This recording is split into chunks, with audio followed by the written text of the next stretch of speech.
नमो अर्हन्ताणं नमो अर्हन्ताणं नमो अर्हन्ताणं।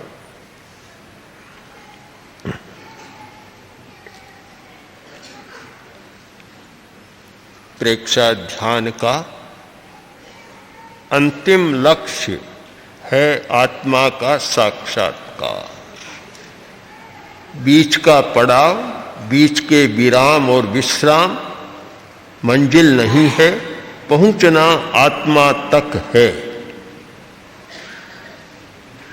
हमने श्वास को देखा, श्वास आत्मा नहीं। हमने शरीर को देखा, शरीर आत्मा नहीं है। हमने अंतर यात्रा की, आत्मा नहीं। अनुप्रेक्षा के प्रयोग किए, वह भी आत्मा नहीं है।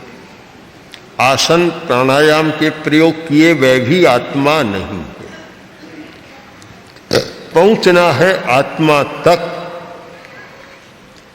प्रश्न भी हो सकता है, जब आत्मा तक पहुंचना है तो फिर आत्मा को ही देखें, श्वास को, शरीर को, प्रकंपनों को, रंगों को क्यों देखें? उसका अर्थ क्या है? प्रश्न स्वाभाविक है, उत्तर भी जटिल नहीं, बहुत सरल है। कोई भी व्यक्ति प्रेक्षा विश्व भारती के ध्यान कक्ष में जाना चाहेगा तो पहले क्या होगा? दरवाजे में प्रवेश करेगा। प्रेक्षा विश्व भारती के दरवाजे में प्रवेश करेगा, फिर चलेगा, फिर दरवाजा आएगा और फिर भीतर जाएगा। सीधा अवतरण नहीं होता और सीधी छलांग नहीं होती। आत्मा तक पहुंचना है तो पहले आत्मा के दरवाजे में प्रवेश करना होगा। शरीर हमारा दरवाजा है। शरीर एक दृष्टि से साधना काल में आत्मा से भी ज्यादा महत्वपूर्ण है। मैं आपसे पूछना चाहता हूं कि घड़ा है, घड़े में पानी है। आपको प्यास है, प्यास पानी पीने से बुझेगी, पर प्रश्न होगा कि घड़ा ज्यादा महत्वपूर्ण है, पानी ज्यादा महत्वपूर्ण है? पानी तो बहुत महत्वपूर्ण है ही, किंतु अगर घड़ा नहीं, आधार नहीं है तो पानी कहां से मिलेगा? हम आधार को गौण नहीं कर सकते। आधे का अपना मूल्य है तो आधार का बहुत ज्यादा मूल्य है। आधार है घट और घट में पानी है। आत्मा है, आधे ही है, उसका आधार है शरीर। संसारी आत्मा का आधार है शरीर। तो हम आधार को छोड़कर घड़े को फोड़ दें, पानी कहां से मिलेगा? तो कोई भी प्यासा आदमी जाता है, पहले घट को देखता है, पानी को देखता है। दूर से भी घड़ा दिखाई देगा, पानी तो उसके भीतर जाएगा तब दिखाई देगा। पहले घड़े को देखेगा। यह शरीर भी एक घट है। शरीर को घट कहा है। योग के बहुत सारे संतों ने इसको घट ही कहा है कि ये घट है और इस घट में पानी है, जल है, चेतना है, आत्मा है। हमें शरीर को देखना है और इसलिए देखना है कि उसे देखे बिना आत्मा का दर्शन हो नहीं सकता।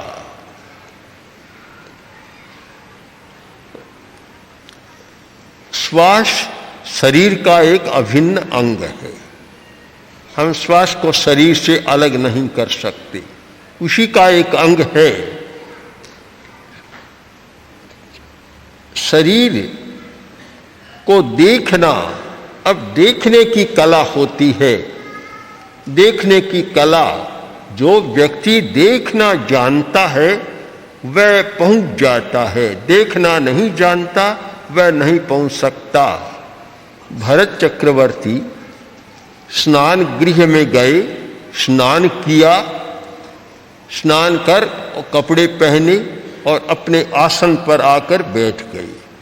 वह भवन था कांच का, शीश घर, कांच का भवन था। भरत चक्रवर्ती बैठे और सामने भी दर्पण था, देखने लग गए। आए थे स्नान करने, स्नान कर लिया, सज्जित हो गए। अब वापस बाहर जाना है, राज्य कार्य का संचालन करना है, भीतर बैठ गए।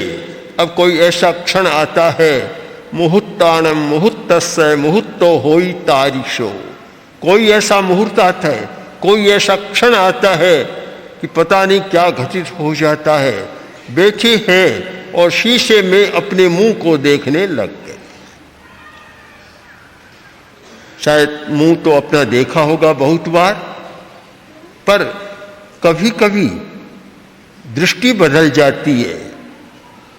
योग साधना का एक महत्वपूर्ण प्रयोग है कि शीशे में अपनी आकृति पर ध्यान केंद्रित करना, बड़ा महत्वपूर्ण प्रयोग है और बहुत लाभदायी प्रयोग है। ऐसे अपने चेहरे को देखते हैं, रंग रूप के लिए देखते हैं, और जब उस पर ध्यान करेंगे तो आपका सारा आभा मंडल बदल जाएगा, दृष्टिकोण बदल जाएगा और जो कभी नहीं देखा वह दिखने लग जाएगा। देख रही है, दृष्टि चली गई। आगम में लिखा है कि पेहाए पेहमाणे पेहमाणे, प्रेक्षमाणे प्रेक्षमाणे, प्रेक्षा करते हुए भरत चक्रवर्ती प्रेक्षा में इतने लीन हो गए कि केवल ज्ञान उत्पन्न हो गया, केवली बन गए। कुछ लोग अंगूठी की बात भी कहते हैं, वह शायद उत्तरकालीन बाद की बात है। मूल बात, आगम की बात यह है कि दर्पण में अपना मुंह देखते देखते, और प्रयोग भी है प्रेक्षा का, पेहमाणे पेहमाणे, प्रेक्षमाणे प्रेक्षमाणे, प्रेक्षा करता करता भरत केवल ज्ञानी बन गया। हम अपनी प्रेक्षा करें, शरीर की प्रेक्षा करें। शरीर की प्रेक्षा बहुत महत्वपूर्ण है, क्यों कि आत्मा शरीर में है, चैतन्य केंद्र शरीर में है, आभा मंडल शरीर के आसपास है, सब कुछ शरीर के आसपास और शरीर में है। हमें शरीर को देखना है, एक नई दृष्टि से देखना है। यह शरीर प्रेक्षा, ये इसको मैं प्राथमिक प्रयोग मानता हूं, यह कोई ध्यान का विशिष्ट प्रयोग नहीं है, यह एक प्रकार की धारणा है। अगर हम शरीर को देख कर कहीं रुक जाते हैं तो हमारा ध्यान होता है, और देखते चले जाते हैं तो हमारी धारणा हो जाती है। महर्षि पतंजलि ने 3 शब्दों का अच्छा प्रयोग किया, धारणा, ध्यान और समाधि। पहले होती है धारणा। धारणा का अर्थ होता है कि किसी देश में एक चित्त को स्थापित कर देना। देश बंधस चित्तस्य धारणा, देश बंद कर देना, किसी स्थान पर चित्त को केंद्रित कर देना। अब केंद्रित करना वह धारणा है, और केंद्रित करने के बाद उसमें जो एक तानता आती है, एक लय बन जाती है, वह होता है हमारा ध्यान। मैं मानता हूं शरीर प्रेक्षा का जो अगला रूप है वह विशिष्ट ध्यान का है, और वह है चैतन्य केंद्र प्रेक्षा। प्रथम शिविर में उसका प्रयोग नहीं कराया गया, केवल एक ज्योति केंद्र का प्रयोग कराया गया और नहीं कराए गए। चैतन्य केंद्र का अर्थ है कि हमारे शरीर में कुछ मर्म स्थान होते हैं। मर्म स्थान आयुर्वेद में बहुत मर्म स्थान बतलाए गए। कि मनुष्य के शरीर में सुश्रुत के अनुसार 150 या 157 या 50 के लगभग मर्म स्थान होते हैं। आचार्य मल्लीसेन ने आचार्य हेमचंद्र की कृति उसकी व्याख्या लिखी शाद्वाज मंजरी। शाद्वाज मंजरी में मर्म स्थान का बहुत सुंदर अर्थ मल्लीसेन ने किया है कि जिस देश में बहुभीरात्म प्रदेशै अधिष्ठितम स्थानम मर्म, जहां आत्मा के प्रदेश बहुत सघन हो जाते हैं, उस स्थान का नाम है मर्म स्थान। हमारे शरीर में मर्म स्थान, आत्मा पूरे शरीर में व्याप्त है, किंतु आत्मा के जो प्रदेश हैं, आत्मा के असंख्य प्रदेश हैं, वे प्रदेश कहीं तो बहुत सघन है। एक बिंदु जितना स्थान, वहाँ बहुत हजारों लाखों प्रदेश हो सकते हैं। कोई स्थान ऐसा है कि जहाँ विरल है, जैसे होता है कहीं नदी का पानी बहुत सघन है और कहीं पानी छितरा हुआ है, तो कहीं तो आत्मा के प्रदेश छितरे हुए हैं और कहीं बहुत सघन बन गए हैं। जहाँ आत्मा के प्रदेश एक स्थान पर ज़्यादा इकट्ठे हो गए, उस स्थान का नाम है मर्म स्थान। उसी का नाम हठयोग की भाषा में है चक्र, और उसी का नाम प्रेक्षा ध्यान की भाषा में है चैतन्य केंद्र, और ओकल्ट साइंस में उसे कहते हैं साइकिक सेंटर। ये नाम भिन्न हो सकते हैं, तात्पर्य में कोई भेद नहीं है, मूल बात एक ही है, और वह है आत्मा के प्रदेशों की सघनता। तो वहाँ हमारी चेतना का जागरण अधिक हो सकता है। उस पर हम जितना ध्यान करें, चेतना अधिक जागृत होगी और अधिक हमारा विकास होगा। इसलिए शरीर को देखना है, किंतु वह देखना है कि शरीर में आत्मा के प्रदेश कहाँ व्याप्त है। प्रकंपनों को देखना यह तो एकमात्र साधन है हमारा, केवल मन को एकाग्र करने का साधन है। प्रकंपनों को देखें, पर मूल हमें देखना वह जैसे जैसे हमारा अभ्यास बढ़ता जाएगा, हमारी चेतना सूक्ष्म बनती जाएगी, हम स्थूल से सूक्ष्म की ओर प्रस्थान करते जाएंगे, तब अनुभव होगा कि आत्मा के प्रदेश कहाँ है। सब लोग जानते हैं, एक चोट करें किसी भाग पर, कोई खास फर्क नहीं पड़ता, थोड़ा दर्द हो जाता है, लोही आ जाता है, कोई खास नहीं। मर्म स्थान पर कोई चोट करे तो प्राण घातक हो जाती है। मर्म स्थान पर कुछ जो मर्म स्थान है, वहाँ अगर चोट लग जाए तो प्राण का वियोजन हो जाता है, क्योंकि वहाँ आत्मा सघन रूप में है और वह प्राण घातक भी हो सकता है। तो जैसे प्राण घातक हो सकता है, वैसे विकास का भी बड़ा साधन बन सकता है, अगर ठीक उसका उपयोग किया जाए। आत्मा का साक्षात्कार करने के लिए या कसाय को शांत करने के लिए एक शक्तिशाली प्रयोग है, तो वह है चैतन्य केंद्र का प्रयोग। चैतन्य केंद्र, और उस प्रयोग से हम आत्मा की सन्निधि में जा सकते हैं। आत्मा अरूप है, दिखाई नहीं देता, हमारी इंद्रियां अरूप को देख नहीं सकती, हमारे पास कोई शक्ति नहीं उसे देखने के लिए, फिर भी अनुभव किया जा सकता है। चैतन्य केंद्र एक ऐसा माध्यम है, उसका अनुभव हो सकता है, और विशेष प्रकार की चेतना का जागरण भी हो सकता है। जो व्यक्ति दर्शन केंद्र पर ध्यान करता है, उसमें विशिष्ट प्रकार की चेतना, अतीन्द्रिय चेतना भी जाग सकती है। अतीन्द्रिय चेतना जागने का भी यही साधन है, हमारे शरीर में साधन है जहाँ से अतीन्द्रिय चेतना जागृत होती है और बाहर आती है। तो शरीर को देखना, श्वास को देखना, ये कोई हमारा प्रयत्न व्यर्थ नहीं है, सार्थक प्रयत्न है।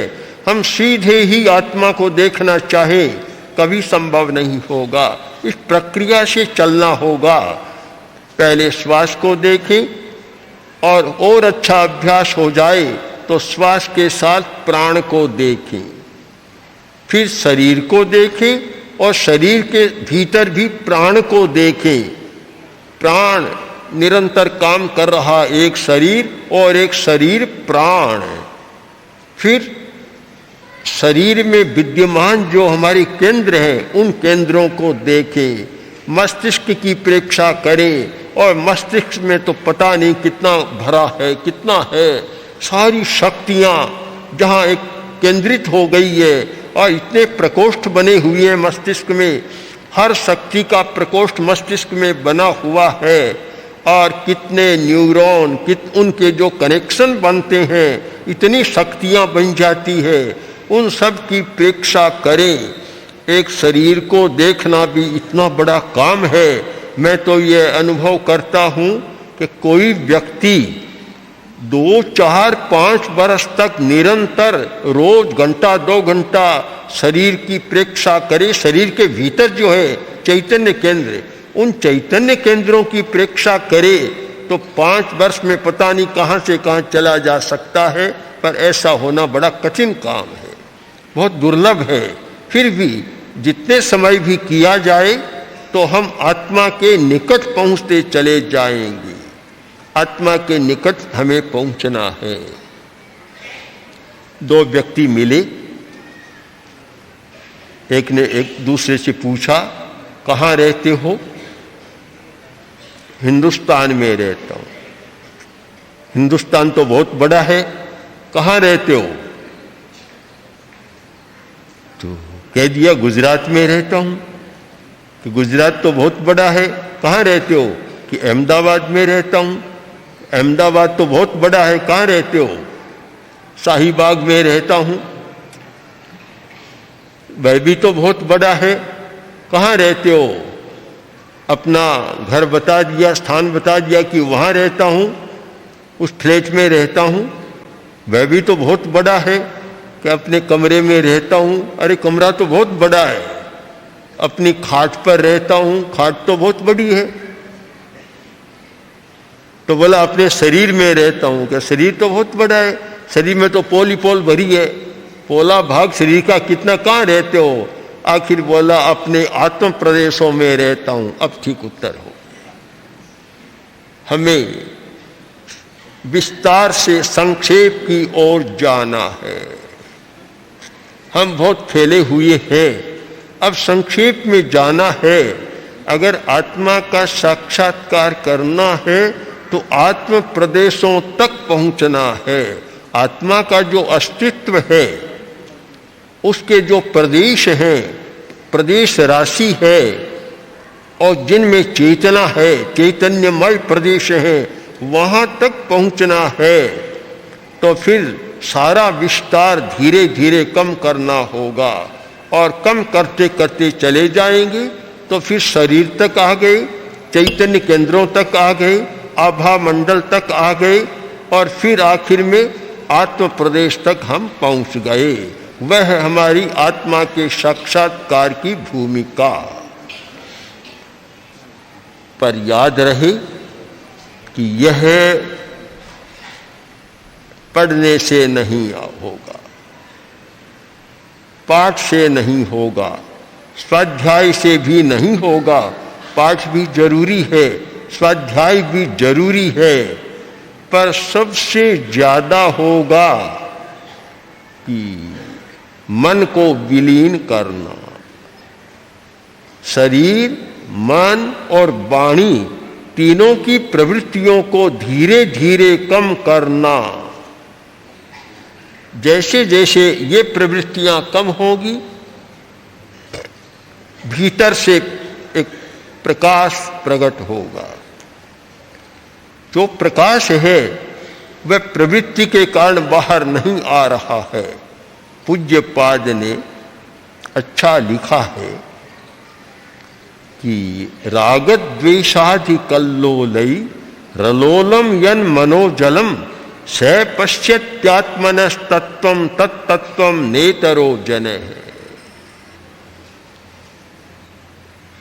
एक समुद्र है, एक शांत समुद्र और एक तूफानी समुद्र। अब तूफानी समुद्र में पानी है, कोई व्यक्ति अपना मुंह देखना चाहे कभी दिखाई नहीं देगा। तूफान नहीं, तरंगे नहीं, उर्मियां नहीं, कल्लोल नहीं, जल शांत हो गया, आदमी अपना मुंह देख सकता है। तो बतलाया गया कि जब राग और द्वेष इतने बड़े तूफान आ रहे हैं, यह आत्मा को हम समुद्र मान लें, उसके भीतर ये राग और द्वेष का इतना बवंडर, इतना बड़ा तूफान है, कोई व्यक्ति अपने आप को देख नहीं सकता। जब तक राग का तूफान है, द्वेष का तूफान है, कोई अपने आप को देख नहीं सकता। जब ये तूफान कल्लोल शांत होती है, उस समय वही व्यक्ति आत्मा को देख सकता है और तत्तत्वम नेतरो जने, उसको राग द्वेष की कल्लोल वाला आदमी कभी नहीं देख सकता। हमारी सारी साधना का, प्रेक्षा ध्यान का एक साधन के रूप में प्रयोजन यह है कि राग और द्वेष को शांत करना। श्वास प्रेक्षा भी इसीलिए कि राग द्वेष शांत हो, क्योंकि श्वास प्रेक्षा बहुत सहायक बनती है। जो व्यक्ति अच्छा श्वास लेना नहीं जानता, सम्यक श्वास का प्रयोग करना नहीं जानता, उसका राग द्वेष और बढ़ जाता है। शरीर प्रेक्षा का प्रयोजन भी राग द्वेष को शांत करना, चैतन्य केंद्रों का वही प्रयोजन, लक्ष्य ध्यान का भी वही प्रयोजन, अंतर यात्रा का भी वही प्रयोजन और अनुप्रेक्षा का भी वही प्रयोजन है। मूल प्रयोजन है राग द्वेष को शांत करना। जैसे जैसे राग द्वेष शांत होता है, आत्मा का साक्षात्कार होने लग जाता है, आत्मा की अनुभूति होने लग जाती है। हमारा शिविर था सुजानगढ़ में, नहीं, जैन विश्व भारती में। सुजानगढ़ का एक युवक आया, पढ़ा लिखा अच्छा, आकर बोला कि मैं शिविर में रह सकता हूं। मैंने कहा क्यों नहीं रह सकते? कि मैं नास्तिक हूं, मैं आत्मा को नहीं मानता। मैं रह सकता हूं। रह सकते हो। रहा। 10 दिन के बाद शिविर संपन्न हुआ, जाने लगा, तब बोला मैं नास्तिक होकर आया था, अब आज आत्मा को मानता हूं, आस्तिक होकर जा रहा। ये साधन है, सब साधन है, हम भूले नहीं। ये सारी प्रेक्षा के सब साधन हैं, इनके द्वारा हम सत्य के निकट जा सकते हैं। कभी कभी ये प्रवचन स्वाध्याय भी काम कर सकता है। 2-3 दिन पहले एक गुजराती भाई का पत्र मिला कि मैं संस्कार चैनल में प्रतिदिन आपका प्रवचन सुनता हूँ। काफी प्रबुद्ध आदमी लगा लिखने वाला, और बोला मैं नास्तिक था, किंतु प्रवचन सुनते सुनते अब मैं आस्तिक हो गया हूँ और मेरा आत्मा में विश्वास हो गया। स्वाध्याय भी सहयोग करता है। ये सारी साधन है, स्वाध्याय, ध्यान, ये सब साधन बनते हैं। हम जैसे जैसे साधन के प्रति एकाग्र होते चले जाएं, निष्ठा के साथ अभ्यास करें, अपने आप आत्मानुभूति का अवसर आ जाता है। आप लोगों ने शिविर में 10 दिन बिताए, साधना की है, अब घर जा रहे हैं। मैं नहीं मान सकता, नहीं सोचता भी कि घर जाकर कोई इतना समय लगाएंगे, ये तो संभव भी नहीं है। किंतु अभी तो जो सीखा है, आप ये माने कि अभी कोई पहुंचे नहीं है, मात्र एक सीखा है कि कैसे किया जाए, विधि को जाना है, विधि को जाना है, करना तो अब बाद में है। यदि प्रतिदिन आधा घंटा, पौन घंटा, 1 घंटा क्रम बराबर चलता रहे, तो फिर 3 महीने के बाद आप कह सकते हैं मैं यहाँ तक पहुँचा हूँ। 6 महीने के बाद बता सकते हैं और 1 वर्ष के बाद आपको लग सकता है कि मैं कहाँ तक पहुँचा हूँ। पहुँचने की बात बाद में आती है, अभी नहीं। अभी तो प्रवेश हुआ है। प्रवेश, इस प्रवेश को आप मंजिल न माने और पहुँचने की बात भी न माने। अभी तो प्रारंभ किया है और करते करते एक दिन ऐसा आता है कि पहुँचने के क्षण भी आ जाते हैं। इसलिए आप लोग दोनों प्रकार के व्यक्ति हैं। कुछ व्यक्ति ऐसे हैं कि शिविर में आए, 10 दिन का देख लिया शिविर, अच्छा लगा, घर गए और विसर्जनम, गणेश जी की प्रतिमा बनाते हैं, विसर्जन कर देते हैं। ऐसी विसर्जनम, बस उसका विसर्जन कर दिया। एक तो वह रूप है। दूसरा यह है कि उसको सातत्यम, निरंतर्यम, निरंतर चालू रहे, प्रतिदिन चालू रहे, तो फिर उसका एक नया रूप बनता है और उसके बाद ही व्यक्ति कह सकता है कि मैं कहाँ तक पहुँचा हूँ। आप ये न सोचें कि समय कम मिलता है, क्यों आज एक शब्द इतना ज़्यादा काम में आने लग गया कि मैं बहुत बिजी हूँ, आई एम वेरी बिजी, मैं बहुत ज़्यादा बिजी हूँ। ये शब्द ही हमारे कार्य का सबसे बड़ा विघ्न बन गया। वहीं जैन विश्व भारती में हमारा शिविर था और अभी युवाचार्य जी ने बताया कि एक समय था कि पूरे दिन चारों समय का तीनों से ध्यान में ही कराता, पूरा संचालन करता था। तो शिविर का प्रयोग मैंने कराया, भाई जाने लगे, शिविर पूरा हुआ और बोला कि मैं जा रहा हूँ। मैंने कहा ध्यान का अभ्यास 1.25 घंटा तुम्हें जरूर करना, अच्छा हुआ तुम्हारा अभ्यास। बोला मेरे समय नहीं है, बहुत व्यस्त हूँ। आखिर स्वीकार कर लिया कि 1.25 घंटा मैं कर लूँगा। 1 वर्ष बाद फिर आया और बोला कि मुझे 3 घंटा का प्रयोग और बता दो। ये तुम तो 1.25 घंटा ही बड़ी मुश्किल से स्वीकार किया तुमने, बहुत इतने व्यस्त हो, अब 3 घंटा कैसे? अब तो मेरा ऐसा हो गया, मेरी एकाग्रता इतनी बढ़ गई कि जो काम मैं 6 घंटा में कर सकता था अब 3 घंटा में हो जाता है, 3 घंटा में खाली हो गया। आप भी निश्चित माने, ये बिजी की रट न लगाएं, व्यस्त होने की रट न लगाएं। ये व्यस्त नहीं, एकाग्रता है तो आपका काल भी बढ़ जाएगा, समय भी बढ़ जाएगा। समय भी सापेक्ष, आइंस्टीन ने कहा समय भी सापेक्ष है, समय भी बढ़ सकता है, देश काल भी, आकाश भी बढ़ सकता है। तो अगर आपकी एकाग्रता है तो समय बढ़ जाएगा, और चंचलता है तो समय घट जाएगा।